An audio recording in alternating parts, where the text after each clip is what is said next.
Hello my dear viewers, welcome to Manju's life. இன்னைக்கு மஞ்சுஸ் லைஃப்ல ஒரு சூப்பரான கருவேப்பிலை குழம்பு அது எப்படி பண்றதுன்னு வாங்க பார்க்கலாம். கருவேப்பிலை வந்து உங்களுக்கு ரொம்ப ரொம்ப நல்லது, உங்களுக்கு தெரியும்.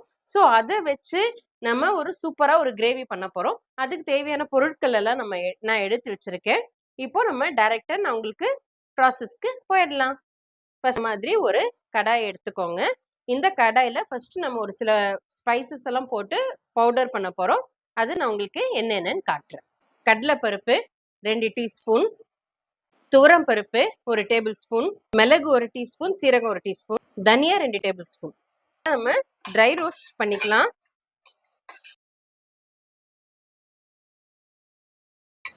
பாருங்க, மசாலாலாம் இப்ப நல்ல கலர் மாதிரி இருக்கு.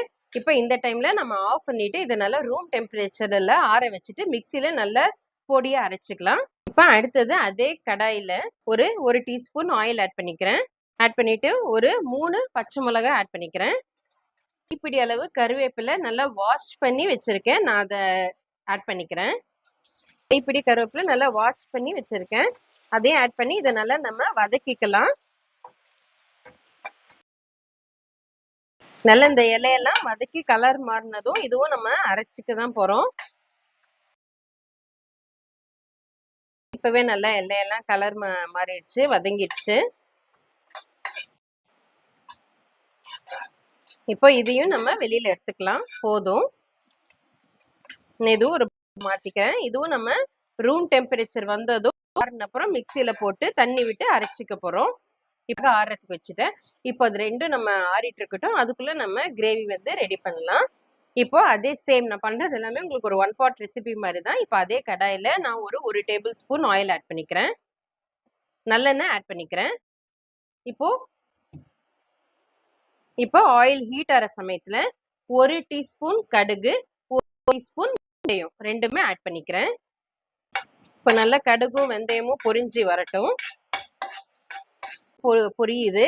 இந்த டைம்ல நம்ம என்ன பண்ணலாம், ஒரு 10 பல் பூண்டு நான் வந்து தோல் உரிச்சு வச்சிருக்கேன், அதை ஆட் பண்ணிக்கிறேன். சின்ன வெங்காயம் நான் எடுத்துக்கிட்டேன், நான் வந்து தோல் உரிச்சு வச்சிருக்கேன். ஒரு 15 சின்ன வெங்காயம் எடுத்திருக்கேன், அதுவும் இதுல ஆட் பண்ணிக்கலாம். வெங்காயம் போட்டு பண்றதுனால ரொம்பவே ருசியாவும் இருக்கும், குழந்தைங்களுக்கும் ரொம்ப ரொம்ப பிடிக்கும். யூஸ்வலா கருவேப்பிலை அப்படின்னாலே நம்ம குழந்தைங்க ஒதுக்கி வச்சிருவாங்க.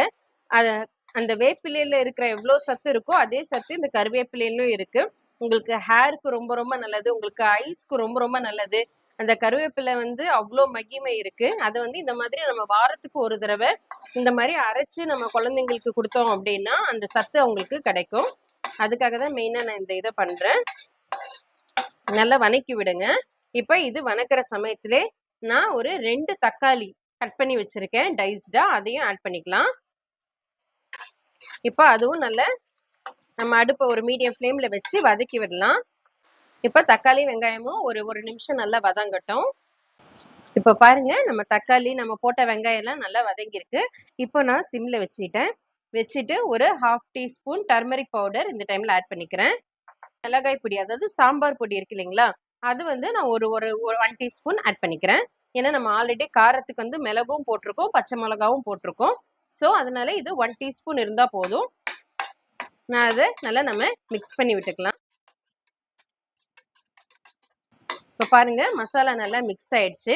இப்போ இந்த டைம்ல 200 ml தண்ணியில அந்த புளி தண்ணியை நான் லெமன் சைஸ் இருக்கிற புளியை நான் வந்து ஒரு 1/2 அன் ஹவர் முன்னாடி ஊற வச்சிருக்கேன். அந்த புளி தண்ணியை நான் இப்போ ஆட் பண்ணிக்கிட்டேன். இப்போ இந்த புளி தண்ணி நல்லா கொதிக்கட்டும். இந்த குழம்புக்கு தேவையான உப்பு ஆட் பண்ணிக்கிறேன். நான் வந்து கல்லுப்பு தான் பயன்படுத்துறேன். ஸோ அந்த கல்லுப்பு நான் ஒரு 1 டீஸ்பூன் ஆட் பண்ணிக்கிறேன். அதுக்கப்புறம் நம்ம லாஸ்ட் சுண்டி வரும்போது டேஸ்ட் பார்த்துட்டு தேவைன்னா ஆட் பண்ணிக்கலாம். இப்போ இந்த புளி நல்லா கொதிக்கட்டும். இப்போ பாருங்க, நம்ம ஊற்றின புளி தண்ணி நல்லா கொதிக்க ஆரம்பிச்சிருச்சு. நான் ஆல்ரெடி சொன்ன மாதிரி பாருங்க, கருவேப்பிலையும் பச்சை மிளகாவும் நல்லா ரூம் டெம்பரேச்சர் ஆறுன அப்புறம் கொஞ்சம் தண்ணி ஆட் பண்ணி இந்த மாதிரி அரைச்சிட்டேன். அந்த அரைச்ச விழுதை நம்ம இதில் ஆட் பண்ணிக்கலாம். கொலஸ்ட்ரால் எல்லாம் கம்மி பண்ணுறதுக்கு கருவேப்பிலை ரொம்ப ஹெல்ப் பண்ணும், மெயினாக கண்ணுக்கு ரொம்ப நல்லது. இப்போ இந்த மாதிரி நல்லா மிக்ஸ் பண்ணி விட்டுக்கோங்க. 2 நிமிஷம் ஒரு கொதிக்கட்டும், சீக்கிரமா ஆயிடும்.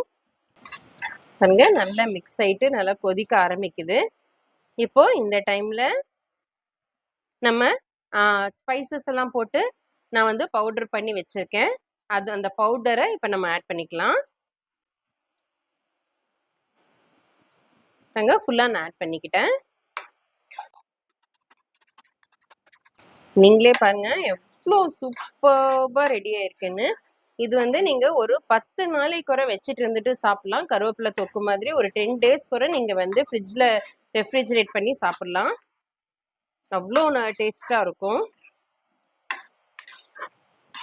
பாருங்க சூப்பரா ரெடி ஆயிருக்கு. ஒரு 2 நிமிஷம் வச்சுட்டு நம்ம ஆஃப் பண்ணிட்டா முடிஞ்சது. உங்களுக்கு ரொம்ப திக்கா இருக்குன்னு தோணுச்சுன்னா கொஞ்சம் வாட்டர் ஆட் பண்ணிக்கோங்க. தேவையில்லைன்னா நீங்க இதுவே நல்லா சுருள கிளறி இறக்கிடலாம். நான் எதுவும் வாட்டர் ஆட் பண்ணல. இதே நல்லா நான் சுருள கிளறி இறக்க போறேன். பாருங்க நம்மளோட சூப்பரான கருவேப்பிலை குழம்பு ரெடி ஆயிடுச்சு. பாருங்க ரெடி ஆயிடுச்சு. கண்டிப்பா இதே மாதிரி நீங்களும் ட்ரை பண்ணுங்க ஃப்ரெண்ட்ஸ். இது வந்து சூடான ஒரு சாதத்து கூட கொஞ்சம் நல்லா நெய் ஆட் பண்ணிட்டு கூட நீங்க இது பிசைஞ்சு சாப்பிடலாம். ரொம்பவே டேஸ்டா இருக்கும். நான் சொன்ன மாதிரி ட்ரை பண்ணி பார்த்துட்டு எப்படி இருக்குன்னு எனக்கு கமெண்ட்ல சொல்லுங்க. உங்களுக்கு இந்த அம்மாவோட வீடியோ பிடிச்சிருந்தா லைக் பண்ணுங்க, ஷேர் பண்ணுங்க, சப்ஸ்கிரைப் பண்ணுங்க, கமெண்ட் பண்ணுங்க. Thank you for watching.